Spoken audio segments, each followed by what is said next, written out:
Manual del exorcista, capítulo 1. La posesión. En orden a evitar equívocos y confusiones, la numeración de las cuestiones del manual continúa la numeración del tratado de demonología.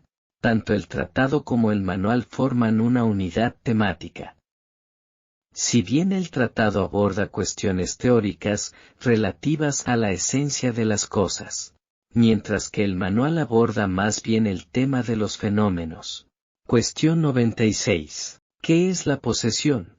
Posesión es el fenómeno por el que un espíritu maligno reside en un cuerpo y en determinados momentos puede hablar y moverse a través de ese cuerpo sin que la persona pueda evitarlo. El alma, estrictamente hablando, no puede ser poseída por un demonio. En toda circunstancia el alma sigue siendo libre. Solo el cuerpo es susceptible de sufrir posesión.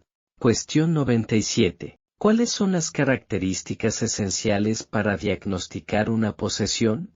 Los criterios diagnósticos que debería presentar un sujeto para que sospecháramos de posesión serían los siguientes. 1. Ante lo sagrado o lo religioso se da una gama de sensaciones que van, según el sujeto, desde el fastidio hasta el horror, desde la leve expresión de molestia hasta la manifestación de ira y furia. 2. En estos casos más extremos, el horror lleva a accesos de furia, acompañados normalmente de blasfemias o insultos dirigidos hacia el objeto religioso que se ha situado en la proximidad. 3. El poseso durante los episodios agudos de manifestación de ira furiosa, pierde la conciencia. Cuando vuelve en sí, no recuerda nada. La amnesia es total y absoluta, por lo menos, en los casos de posesión más profunda y plena. El sujeto, durante el episodio de rabia y odio, ha padecido un cambio de personalidad durante esa crisis, una segunda personalidad emerge. 4. Esa segunda personalidad, a menudo, muestra un carácter maligno.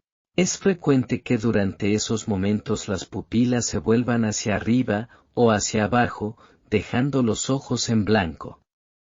Los músculos faciales se ponen frecuentemente en tensión. También las manos muestran crispación. En esos momentos de crisis, la persona articula la voz llena de odio y rabia. 5. Acabada la crisis furiosa, la persona vuelve lentamente a la normalidad.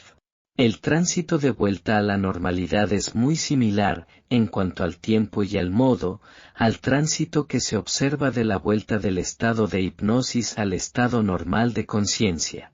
6. Fuera de las crisis furiosas en que emerge la segunda personalidad, la persona lleva una vida completamente normal, sin que esta patología afecte para nada ni a su trabajo ni a sus relaciones sociales.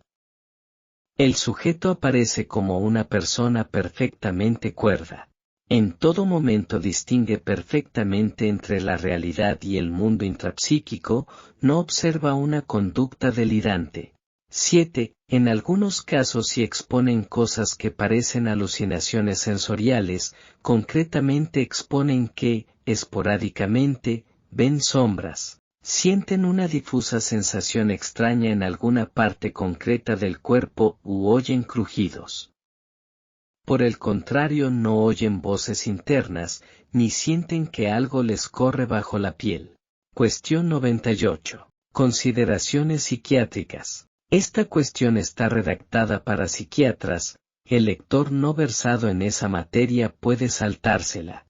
A los 7 criterios citados habría que añadir que no se puede considerar como fenómeno de posesión los casos en los que el sujeto meramente afirma sentir una presencia. Muchos fenómenos de posesión se producen tras participar en algún tipo de rito esotérico, huille, práctica de espiritismo, santería afrocubana, macumba, vudú, etc. Este tipo de personas, tal como se ha mencionado en el punto 7, sufren alucinaciones sensoriales siempre con una temática muy precisa, la referida en el citado punto, pero no se ven afectadas por ningún tipo de delirio. Por el contrario, hay una total ausencia de construcción patológica de conjuntos de ideas que puedan justificar ese tipo de trastornos explicados en los 8 puntos anteriores. El paciente mantiene un razonamiento claro, y se muestra sumamente crítico respecto a los síntomas que él mismo describe al médico. Es muy frecuente que comience su exposición al especialista médico o al sacerdote con las palabras: va a pensar que estoy loco, no me va a creer o no sé por dónde empezar. El mismo poseso es el primero en reconocer que su discurso va a resultar poco digno de crédito. El poseso sitúa perfectamente en el tiempo el inicio de sus trastornos, y suele referir como causa de ellos la participación de ese rito esotérico. Cuando se dice de alguien que es un psicótico caben varias definiciones. La definición más limitada de psicótico se restringe a ilusiones o alucinaciones notables, con las alucinaciones teniendo lugar con ausencia de conocimiento de su naturaleza patológica, DSM-4, pg 273. En este libro, las citas de la obra Diagnostical and Statistical Manual of Mental Disorders de la American Psychiatric Association, se harán siguiendo la edición norteamericana de 1994.8 DSM, pg 287. Como se ve, no acaba de encajar este tipo de pacientes en el concepto de psicótico, ya que mantienen una continua conciencia crítica respecto a los trastornos que refieren. Podríamos decir que la posesión tiene algún ligero aspecto en común con la esquizofrenia paranoide, dado que la característica esencial de una esquizofrenia de tipo paranoide es la presencia de notables ilusiones o alucinaciones en el contexto de una relativa preservación de la función cognitiva y afectiva. 8. El punto 7, expuesto anteriormente, daría la impresión de que este tipo de pacientes entrarían en la clasificación para este tipo de enfermedad. Aunque hay que hacer notar que ese tipo de alucinaciones en estos casos mantendrán una temática constante. Aunque transcurran varios años, las alucinaciones no cambiarán de temática, ni tampoco variarán en su frecuencia. Frecuencia tan irrelevante que no llevarán a catalogar al que las padece de persona esquizoide. En este tipo de enfermos esta patología alucinatoria en ningún caso deriva hacia el delirio. El factor más relevante será el hecho de que en los momentos de mayor furia, en los que emerge esa segunda personalidad, el paciente muestra los signos de sufrir un desorden disociativo de la personalidad. La presencia de una identidad distinta que toma control sobre la conducta de la persona entra plenamente en la descripción de esta patología de la disociación. Esta segunda identidad siempre aparece con unos rasgos muy fijos: hablará con rabia, con ira, exponiendo un gran odio hacia todo lo relativo a la religión, y hablará además con la expresión facial manifestando una gran tensión. En unos pacientes esta segunda identidad es locuaz, en cuyo caso manifiesta una gran procacidad en su vocabulario y expresiones blasfemas. En otros pacientes esta segunda identidad es casi muda, hablando en contadas ocasiones y de un modo extremadamente lacónico. Sus intervenciones cargadas de odio y tensión tienen en común con el tipo anterior en que la voz cambia por efecto de esa ira contenida. Hablando de la generalidad de las patologías de personalidad disociada, en estos casos el paciente asume un segundo rol de modo inconsciente, y fruto de la profunda asimilación inconsciente de esa segunda personalidad puede venir la prontitud y coherencia de las respuestas adecuadas. Pero hay que hacer notar que en los enfermos de posesión esta segunda identidad siempre presenta los mismos rasgos, aunque dividida en esos dos tipos citados: personalidad locuaz o muda. ¿Cuáles son esos rasgos? Esa segunda personalidad exclusivamente se manifiesta en los momentos de furia que producirán la amnesia de lo dicho y realizado durante esa crisis. Esa segunda personalidad, con mucha frecuencia, es maligna. Y, por último, manifiesta una terrible aversión a todo lo sagrado, personas, objetos o palabras. A todo lo sagrado que haga referencia al Dios único todopoderoso y bueno, sea cual sea la religión a la que pertenezca esa persona, objeto o palabra sagrada. El horror que sienten los posesos hacia todo lo sagrado no supone ninguna fobia específica, ya que incluso si apareciera como síntoma aislado y completamente desligado a todo el cuadro de síntomas que acompañan a este síndrome, aparecería claro que ese rechazo no es que provoque ansiedad, sino una reacción automática de ira. El poseso no manifiesta una ansiedad provocada por una exposición a cualquier objeto, persona o palabra sagrada, sino que esa exposición es causa de emergencia de la segunda personalidad.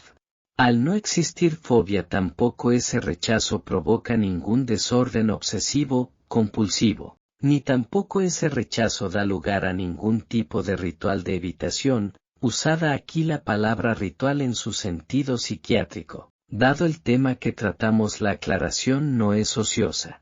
El pensamiento, en todo momento, salvo durante el trance, es claro, y esa es otra característica que suele llamar la atención de los especialistas que atienden a estos pacientes. La claridad de pensamiento, la capacidad de autocrítica, coexistiendo con los otros rasgos patológicos que por su gravedad deberían conllevar una evolución hacia una profunda desestructuración de la personalidad y el raciocinio.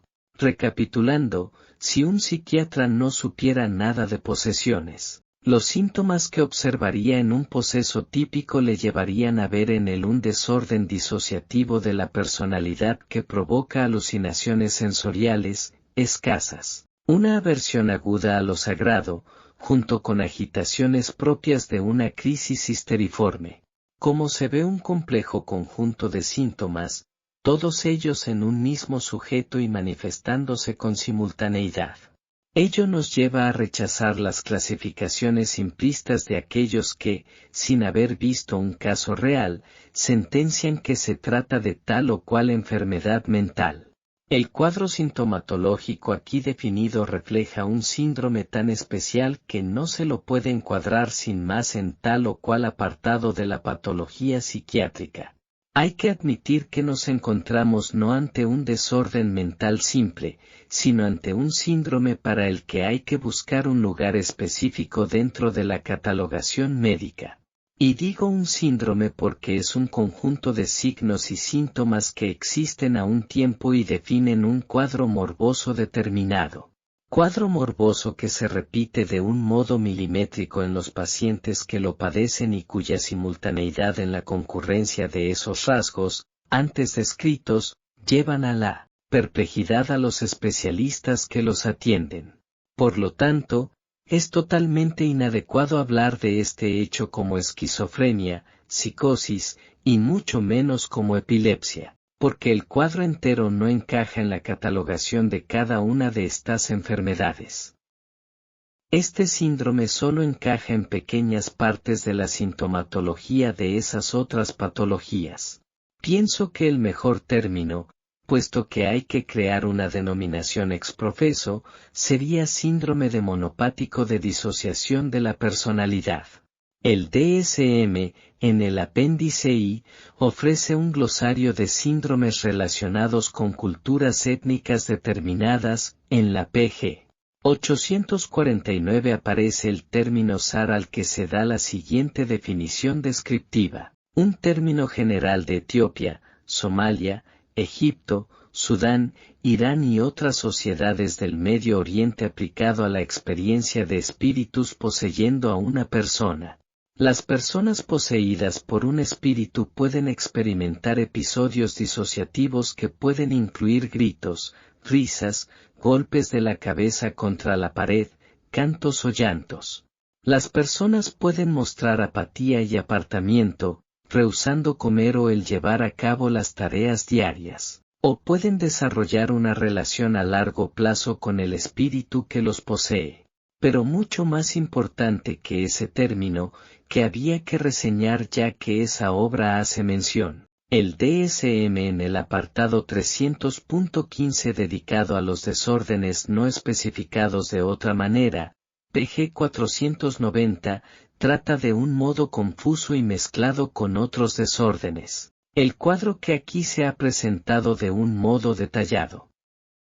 Ese apartado trata este tema de un modo sumario, y ya advierte que hay casos en que la característica predominante es un síntoma disociativo, y que, sin embargo, no concuerdan con los criterios de ningún desorden específico. Es interesante observar lo categóricos que se muestran algunos especialistas en clasificar el síndrome que he descrito, y de los que ellos solo han tenido referencias, como una mera y simple disociación, cuando el mismo DSM, ante la evidencia de casos conocidos de primera mano, advierte claramente que hay casos que escapan a los criterios de la misma clasificación que acaba de hacer. Y de modo expreso el DSM menciona la posesión, al final del punto 4 del apartado 300.15, como un tipo de trance en el que la característica predominante es esa disociación de la personalidad, pero cuyas características no coinciden con los criterios dados para ningún tipo de desorden de disociación. Lo denominemos como lo denominemos, hay que convenir que clasificarlo en otra de las categorías hasta ahora existentes es podar el fenómeno de muchos de sus elementos específicos. Por eso es más adecuado crear un término específico para una realidad específica. No basta con decir que es una patología demonopática, pues son muchos los desórdenes psiquiátricos en los que el enfermo cree ser un demonio, o que la persona con la que convive se ha transformado en un demonio, o que oye voces de demonios, etc. Tampoco basta con decir que es una mera disociación de la personalidad, porque la disociación aquí descrita presenta un cuadro demasiado sui generis en las características que la acompañan: VG, fase convulsiva sin pérdida de conciencia, una fobia exacerbada en medio de una crisis de apariencia histeriforme.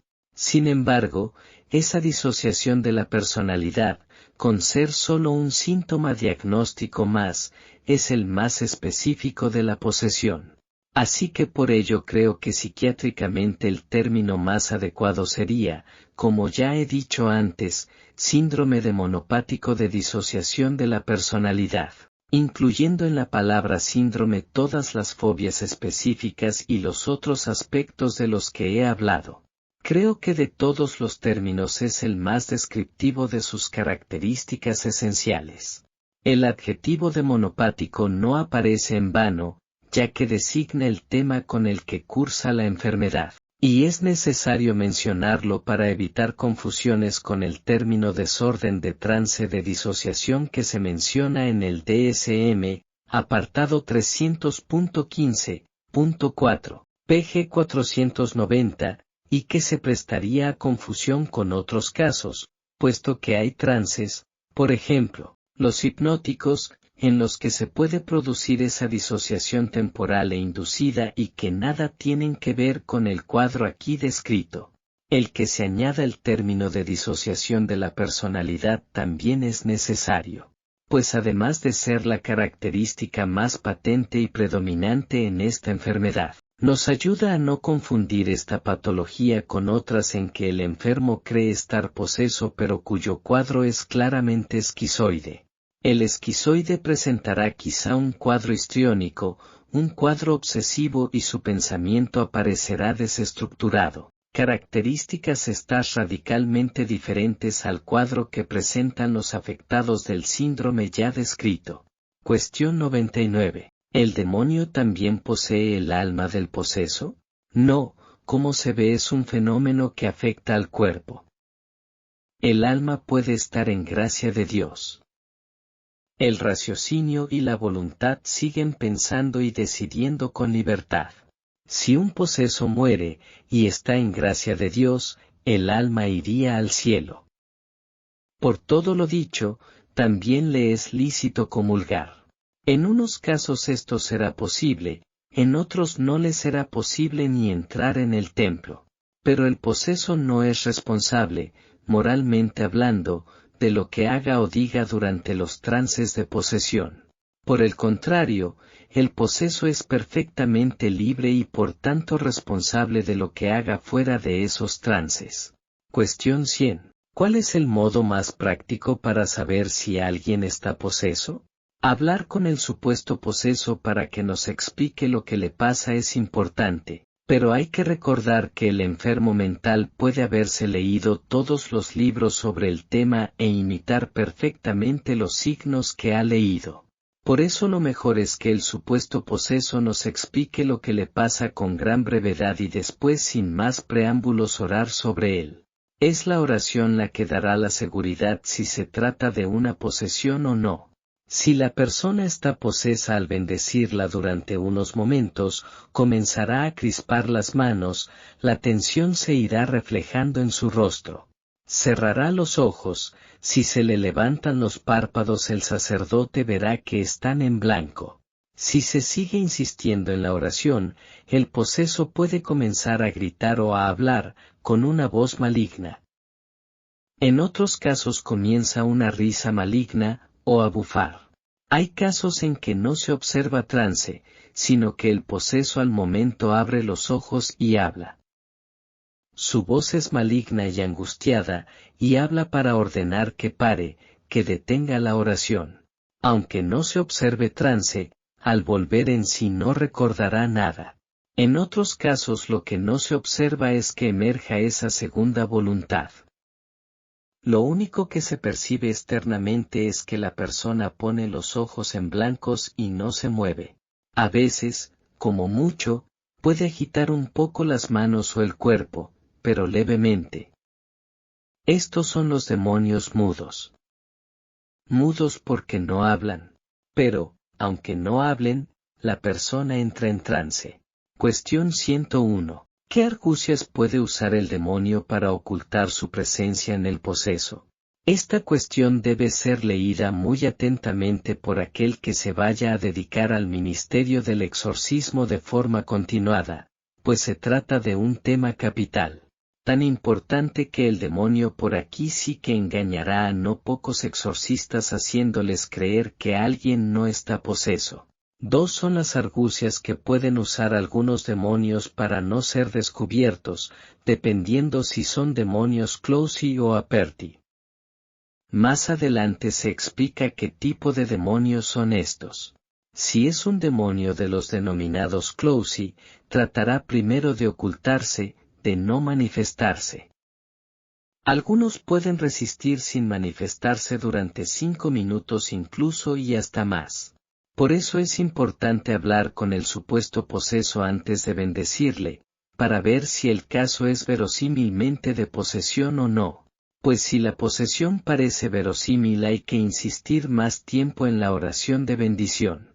El demonio que es de los closey cuando no resiste más el poder de la oración hace entrar en trance al poseso, el cual cierra los ojos y los pone en blanco bajo los párpados, pero sin moverse, sin llamar la atención.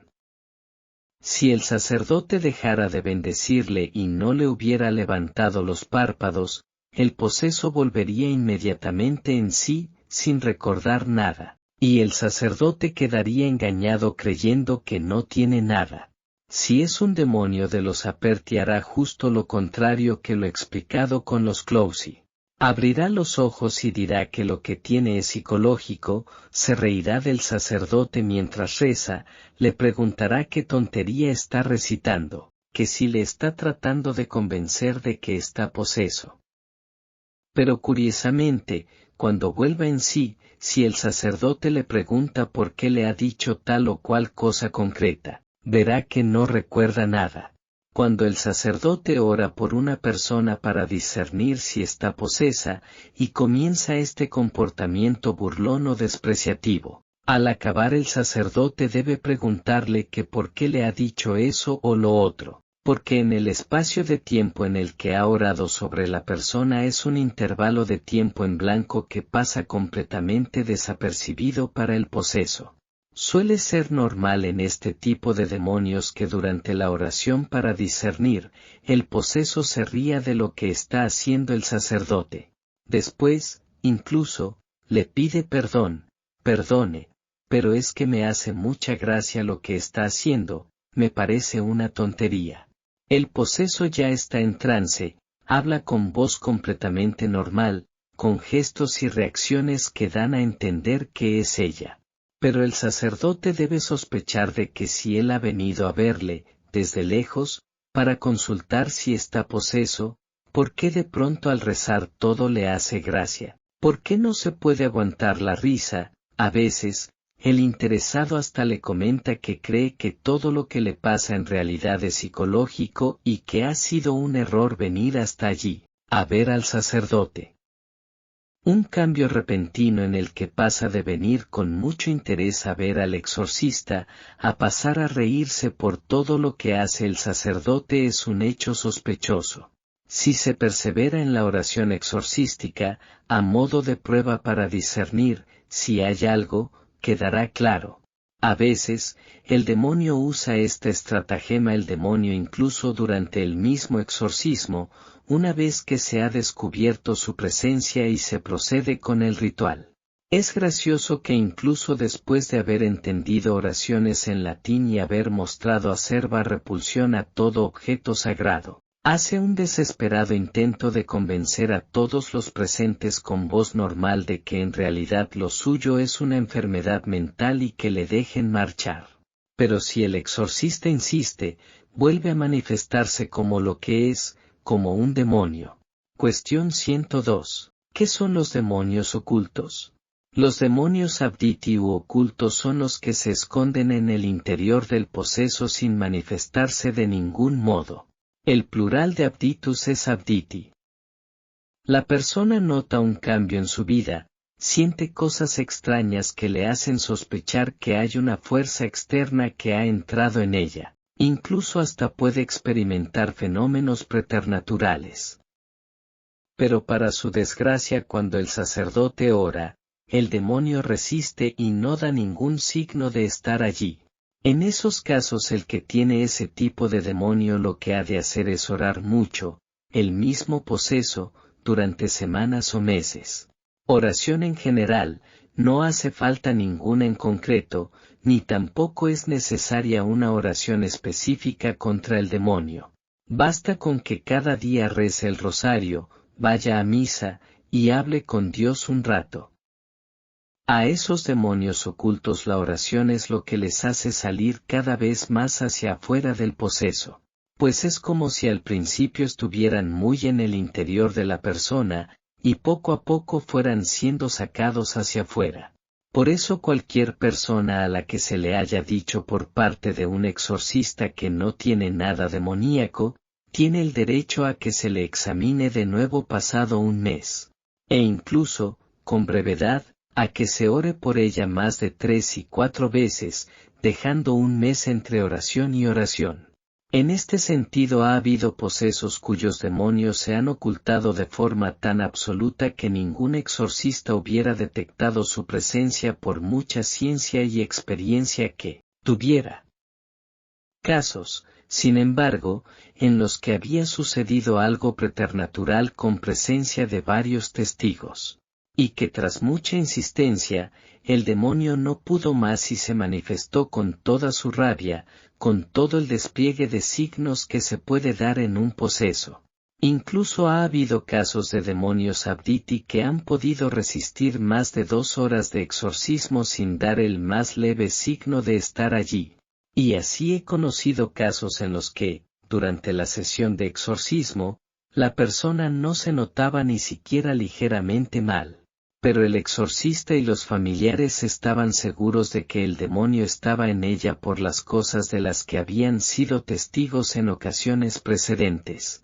Sin embargo, por más que se resista, cuando un demonio abditus no puede más y revela su presencia, lo hace como todos los demonios en los posesos.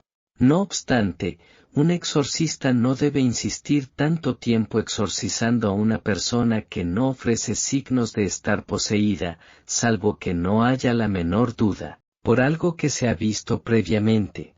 En este sentido, el exorcista puede afirmar sin la menor duda que alguien está poseso. Pero afirmar lo contrario no es igual de fácil. En cierto modo, lo que se puede aseverar es que la persona no da signos de posesión. Sin embargo, como norma general, a la gente hay que dejarla tranquila y conviene ser rotundo al decir, usted no tiene nada. Obrar de otra manera sería dejar en una continua intranquilidad psicológica a todas las personas que vienen a vernos. Pero la rotundidad al decir a alguien que no tiene nada, no está reñida con aceptar volver a ver a alguien si éste lo pide. Recuerdo un caso de una persona que afirmaba que había visto unas luces entrar en su casa por la ventana. Yo le examiné y no vi signo de posesión alguno. El problema era que toda la familia había visto aquel fenómeno, incluida una niña pequeña. Todos los integrantes de la familia estaban presentes delante de mí y confirmaron la historia.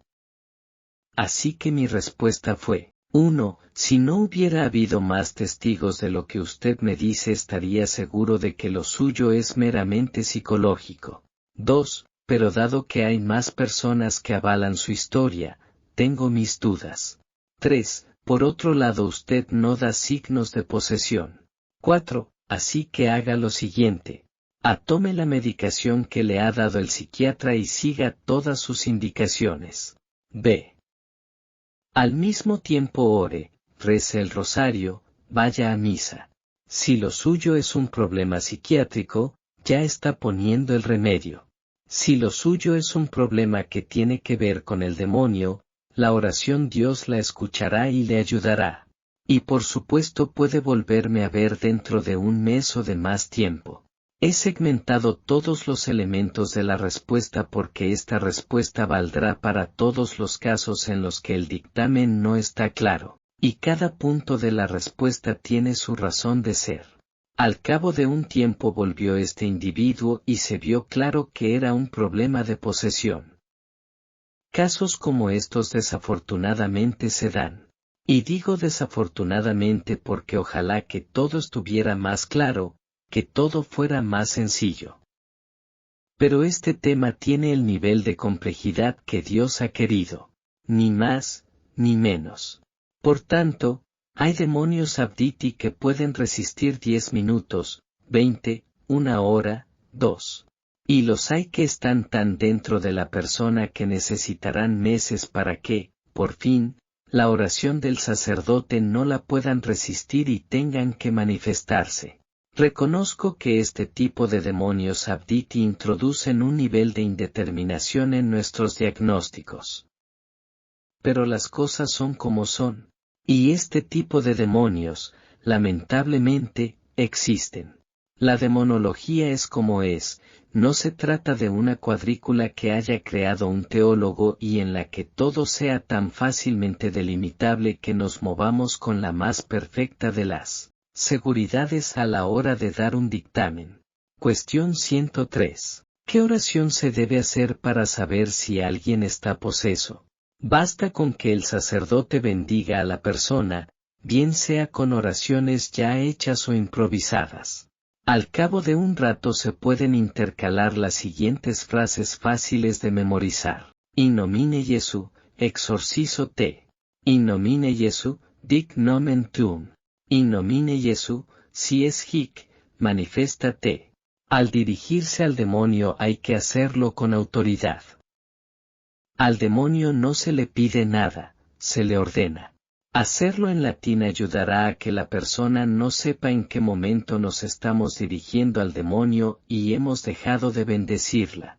Si la persona no da ningún signo ni de trance, ni de que emerja esa segunda personalidad, entonces es que no está posesa. De todas maneras, hay demonios que se esconden mucho, que con todas sus fuerzas resisten la oración. Por eso, conviene insistir un poco. Normalmente no es necesario insistir más allá de 3 o 4 minutos.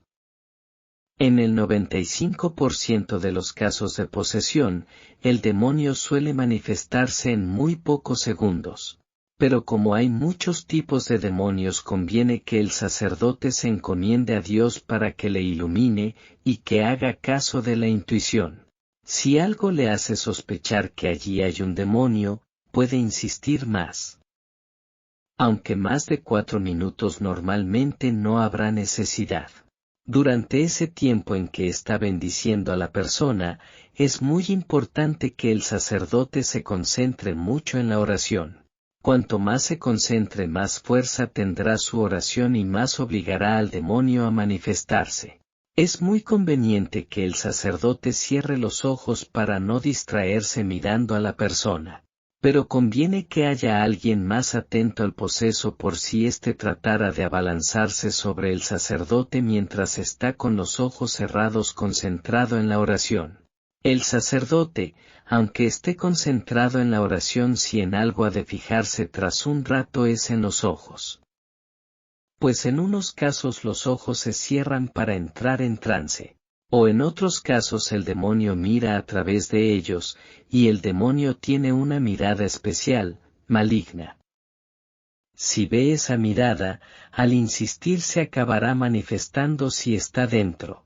Cuestión 104. ¿Cuáles son las causas de la posesión? Las causas que siempre se han dado para explicar por qué se han producido una posesión son las siguientes. 1. El pacto con el demonio. 2. Asistir a sesiones espiritistas, a cultos satánicos o a ritos esotéricos. 3. Que un hijo haya sido ofrecido por su madre a Satanás. 4. El maleficio. Nunca se contagia la posesión. Vivir con un poseso no supone ningún peligro de que se pegue algo de este tipo. Como se ve, queda poseso el que abre una puerta al demonio. La gente piensa que los pecados provocan la posesión, pero no, hay que abrir expresamente una puerta al demonio para que entre. Una cosa es el pecado y otra la posesión. Lo uno no lleva a lo otro. De la misma manera que uno puede abrir la puerta al demonio, aunque no sea demasiado malo, así también uno puede ser muy malo y no quedar poseso. Puede parecer lógico que quede poseso el que voluntariamente haya abierto una puerta al demonio, pero puede parecer más extraño que alguien quede poseso por un maleficio.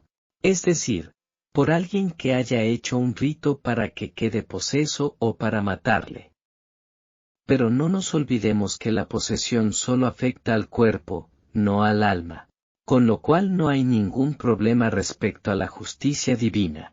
Pues del mismo modo que alguien puede ir a la mafia para encargar la muerte de alguien, también Dios permite a veces este mal con respecto al cuerpo.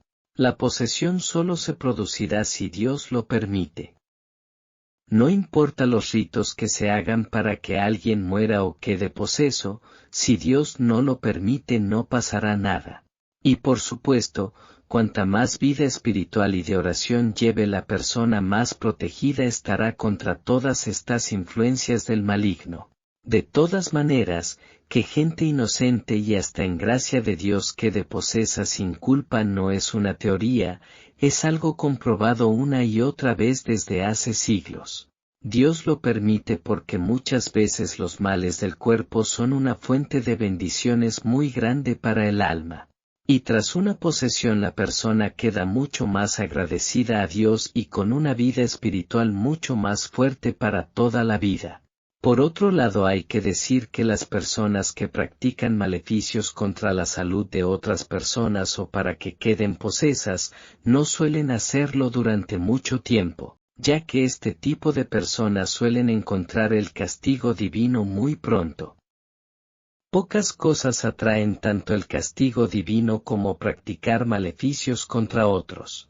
Este tipo de personas pueden practicar sus malas artes por poco tiempo antes de que Dios les reclame la vida y los llame a su juicio terrible. Cuestión 105. ¿Por qué posee el demonio? Si el demonio sabe que poseer a alguien supone el riesgo de que al final esa posesión produzca bienes mayores para el alma de la persona, entonces ¿por qué posee? Además, ¿la posesión no supone un desenmascaramiento del demonio? ¿no le resultaría más provechoso mantenerse completamente oculto? Indudablemente al demonio le resultaría más conveniente no poseer a nadie. Pero posee por una única y simple razón, hacer sufrir. Él busca hacer sufrir y en la posesión puede hacerlo de un modo directo. La posesión a largo plazo supone un perjuicio para los planes del maligno, pues se descubre a sí mismo, pero a corto plazo obtiene el sufrimiento de la persona. Y el demonio no se resiste a obtener algo seguro aquí y ahora.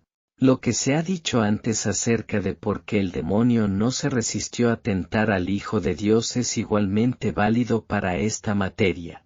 Resistir la tentación requiere virtud, y no podemos pedir virtud al demonio. Por eso él busca siempre el beneficio aquí y ahora. La Iglesia piensa a largo plazo, pero el demonio es impulsado por sus propias pasiones. Aunque parezca un contrasentido, el demonio es juguete de sus propias pasiones e impulsos que no controla. Cuestión 106. ¿Por qué Dios permite que existan posesiones?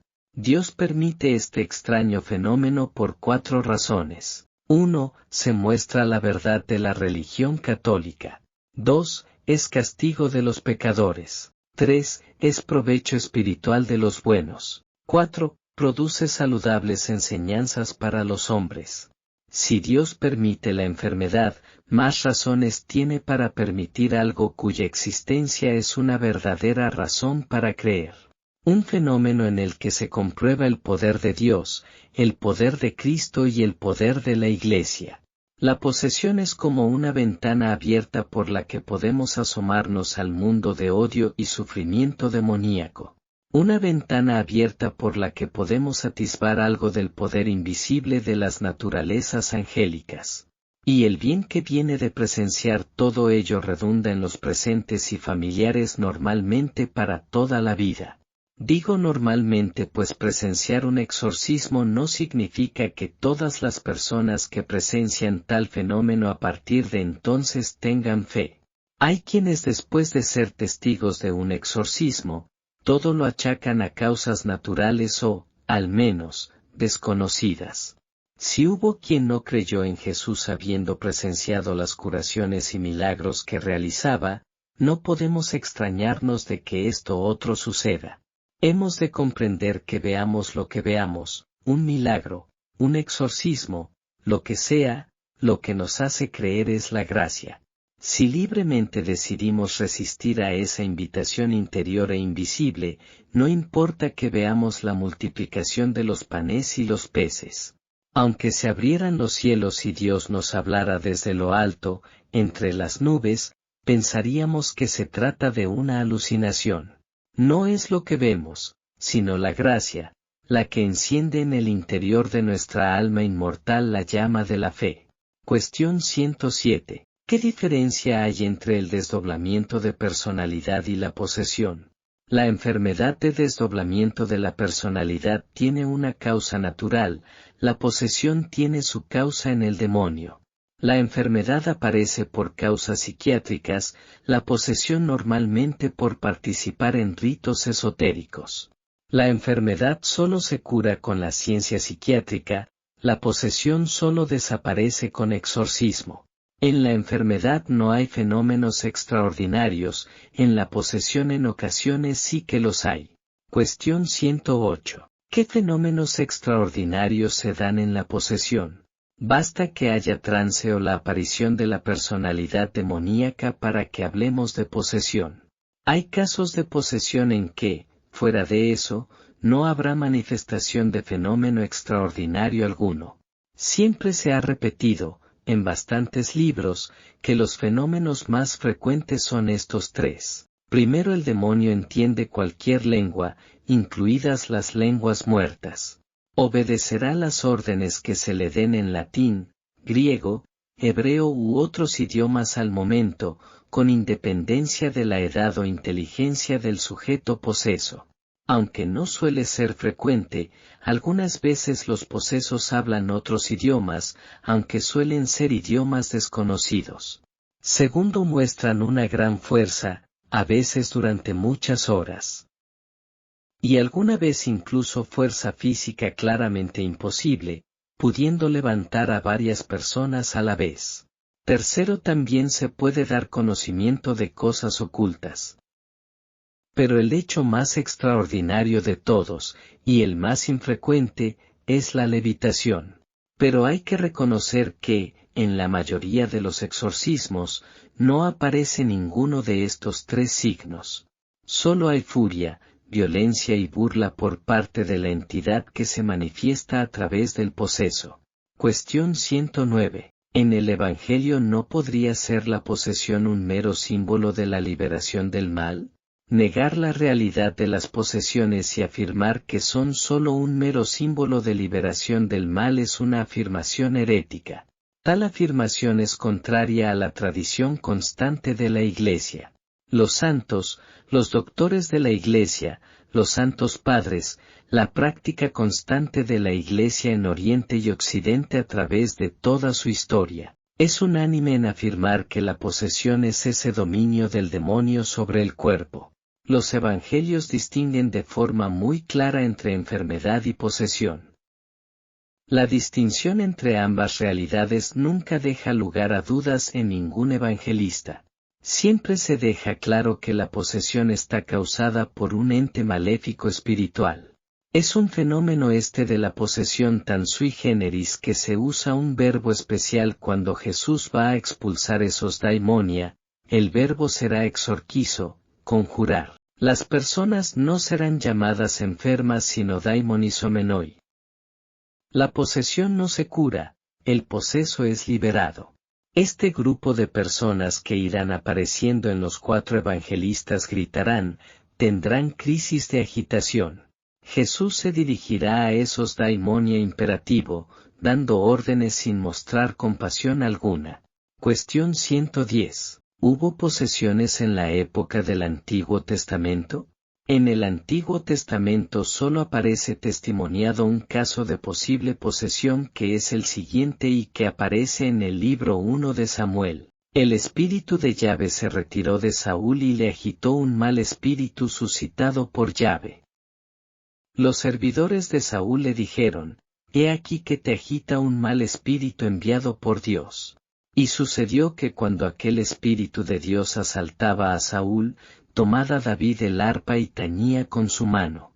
Esto daba a Saúl alivio y le sentaba bien, pues se retiraba de él el mal espíritu. 1 Sam 16, 14-15 y 1 Sam 16, 23.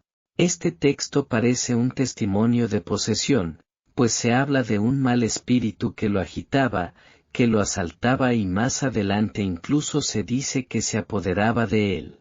Esto aparece en Isam 18,10 donde se afirma que un espíritu malo de Dios se apoderó de Saúl, el cual se puso arrebatado en medio de la casa. Y Saúl blandió la lanza pensando, clavaré a David en la pared. En la época del Antiguo Testamento, por supuesto, también hubo casos de posesión, aunque no hayan quedado consignados en la Biblia. Allí donde ha habido práctica de brujería e invocación a fuerzas malignas, allí ha habido posesiones. Cuestión 111. ¿Por qué ahora hay menos casos de posesión que en la época del Evangelio? Es frecuente oír que después que Cristo derramó su sangre en el Calvario el poder del diablo sobre el mundo quedó quebrantado y que por eso hay hoy día menos casos de posesión. Bien, se trata de una afirmación bastante difícil de probar. Porque ni de una época ni de la otra poseemos estadística alguna. Algunos ritos de la Edad Antigua eran ritos en los que se invocaban a los falsos dioses, detrás de los cuales se escondían a veces demonios. De ahí que podamos pensar que fuese más frecuente la posesión en la Babilonia pagana que en la Europa ya cristianizada. No fue la redención de Cristo, sino la extensión de la Iglesia y el abandono de ese tipo de ritos de invocación de espíritus malignos los que causaron que la posesión fuera algo verdaderamente excepcional. Porque, aunque Cristo nos haya redimido, si se invoca a los demonios, se producen posesiones. Lo que ha disminuido el número de posesos ha sido la erradicación de esas prácticas de conjuración de fuerzas malignas al implantarse el cristianismo. Cuestión 112. ¿Qué tipos de demonios aparecen en las posesiones? Hay dos grandes tipos de demonios que provocan dos tipos distintos de posesión. Los clowsi y los aperti. Los demonios clowsi hacen que el poseso cierre los ojos al entrar en trance, bajo los párpados los ojos están en blanco. Los demonios aperti provocan una posesión en cuyos trances el poseso está con los ojos abiertos, mirando con furia y odio y hablando locuazmente. Los aperti son locuaces y violentos, y hay que sujetarlos entre varios de los presentes. Los clowsi solo gritarán al cabo de un rato y siempre sin abrir los ojos.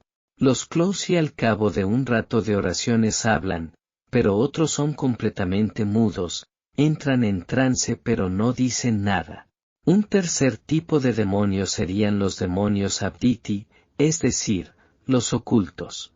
Se sabe que están ahí, dentro del cuerpo de los posesos, porque alguna vez se han manifestado indubitablemente, pero después algunos se ocultan sin dar la menor seña de su presencia.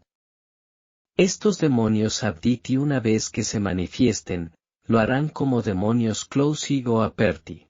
He dicho antes que son distintos tipos de demonios, pero en realidad, para ser precisos, habría que decir que los calificamos así según sea su modo de reaccionar durante el exorcismo. Los calificamos así según su reacción, pero sin llegar a penetrar en la esencia de lo que les distingue. Aunque sean distintos tipos de demonios, el modo de proceder del sacerdote con ellos, al comienzo será el mismo, sea el tipo que sean. Después ya se irá viendo qué es lo que atormenta a cada uno de un modo más específico y se insistirá en ello especialmente. Cuestión 113. ¿Qué sucede si un poseso muere antes de que salga el demonio? Mucha gente cree que si muere estando poseso, irá al infierno. Eso es un error. Si la persona está en gracia de Dios, irá al cielo. La posesión solo afecta al cuerpo, y muerta la persona, el demonio sale y no entra en otra. Cuestión 114. ¿Pueden las almas de los condenados poseer? Sí. En mi opinión, las almas de los condenados pueden poseer exactamente igual que un demonio. Algunos posesos en trance insisten durante las sesiones de exorcismo en que no son demonios, sino difuntos. La pregunta que se hacen algunos exorcistas es si no estarán mintiendo, y por eso esta es una cuestión debatida entre exorcistas. Sin embargo, hay que tener en cuenta que por más que se les ordene en el nombre de Jesús que digan la verdad, no ceden en esta afirmación. Cederán en todo, besarán la cruz, alabarán a Dios, etc., pero no cederán en la afirmación inicial de que no son demonios, sino personas humanas condenadas al infierno. Si obedecen en todo, pero se mantienen firmes solo en tal afirmación, es un indicio más que razonable para creer que dicen la verdad. Cuestión 115. ¿Puede un poseso matarse? Dado que el demonio toma posesión de un cuerpo y puede moverlo y hablar a través de él, muchas personas se preguntan si en tal estado podría llegar a matar. La experiencia demuestra que el poseso en estado de trance puede hacer muchas cosas: quedarse quieto con los ojos en blanco, convulsionarse, gritar, etc. Pero normalmente no suele hacer cosas contra sí o contra otros por la sencilla razón de que Dios no se lo permite. El demonio que posee quiere hacer todo el mal que pueda, pero Dios con su voluntad pone límites que él no puede traspasar. De todas maneras, si el poseso tiene un espíritu de suicidio, entonces sí que existe un peligro real de que en ese estado de trance el demonio le impulse a tirarse desde una ventana o a clavarse algo, etc. Los posesos que están poseídos de un espíritu de suicidio deben ser vigilados y los permisos episcopales para proceder a su exorcismo deben tramitarse con la mayor urgencia. Cuestión 116. ¿Puede un poseso matar? Aunque algunos posesos en estado de trance pueden mostrarse agresivos contra alguien en concreto, es muy raro que puedan hacer algún tipo de daño. La experiencia demuestra que el poseso grita contra alguien, le puede mirar con odio o poner las manos como garras y cosas por el estilo. Pero es muy raro que trate de golpearle o de agredirle con algo. Y normalmente cuando en algún rarísimo caso trata de hacerlo, al final todo queda en un intento, como si una fuerza le impidiera llevar a cabo su deseo. Pero estos intentos de agresión solo ocurren muy rara vez y, repito, sin llegar a tener éxito. Cuestión 117. ¿Los asesinos en serie son posesos? Mucha gente sencilla se pregunta si determinados asesinos en serie que cometen crímenes espantosos, horribles y casi impensables, no estarán en realidad posesos. La respuesta es sencilla: unos son meros enfermos mentales, alguno puede estar poseso, otros ni están enfermos ni posesos. Es cierto que hay casos extraordinariamente inusuales, y que suelen aparecer en los periódicos, de crímenes horrendos y que revisten aspectos que hacen pensar en la posesión. Son los delitos cometidos por ejemplo por miembros de sectas satánicas o determinados asesinos en serie en los que no es fácil diferenciar la raya de lo hecho consciente e inconscientemente. En estas personas desalmadas y al mismo tiempo posesas no resulta sencillo delimitar la raya de lo cometido en estado consciente e inconsciente, pues han realizado cosas tan horrendas, sin arrepentimiento alguno, que después esa distinción no es sencilla. Normalmente las descripciones de este tipo de casos suelen hablar de que el hecho horrendo comenzó de forma consciente y de que poco a poco el agresor parecía entrar en un frenesí, en el que ya no parecía tener dominio de sus actos. Son crímenes cometidos por personas ya verdaderamente malignas en estado consciente y que al mismo tiempo están posesas. Personas en las que es difícil distinguir dónde acaba lo dicho o hecho voluntariamente y dónde comienza lo dicho o hecho en estado de posesión. Desde luego, si al orar por un asesino en serie se descubriera que está poseso, eso no cambiaría su situación de responsabilidad ante la ley. La ley no puede eximir a alguien de su responsabilidad penal por el hecho de la posesión. En todo caso se puede equiparar, a efectos legales, la posesión a la enfermedad enajenante. Pero lo que no se puede es dejar impunes las faltas bajo la excusa de una causa invisible. Introducir tal eximente supondría una inseguridad jurídica inaceptable que ningún legislador cuerdo podría aceptar.